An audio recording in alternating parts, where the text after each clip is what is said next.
My grandfather was a professional soldier, and my father was born in the regiment. And my father was a boy soldier. He travelled with the regiment wherever my grandfather was. He joined up as a 14-year-old boy, and I think went to war in 1943, 1944, he was about 19. My father was, like a lot of the old soldiers, very reticent when it came to sharing the guts and the gore of war. And he was apart from his role as a Royal Engineer, he was a Bren gunner on the back of a truck carrying a Bren gun. When we came to New Zealand, we lived in Porirua and we lived in Aotea Street behind the fire station. And the very first time the siren went off, Mum sort of shocked.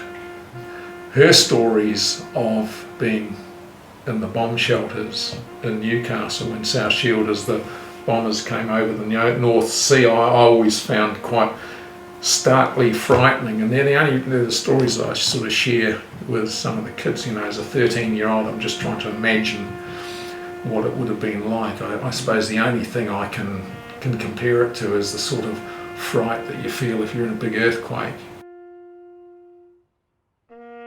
That's probably the thing, because I could relate as a 12 or 13-year-old, and looking back at the sort of things that I was doing at 12 and 13, and then thinking about what my father was doing as a 21, 22-year-old, sitting on the back of a Bren gun carrier.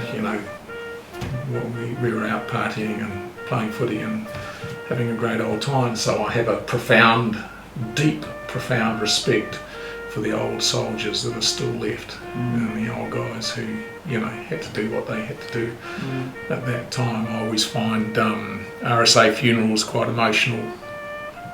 The last post, quite emotional. We have a very solemn ceremony at school every year. I know most schools do now, but the school does it sort of particularly well.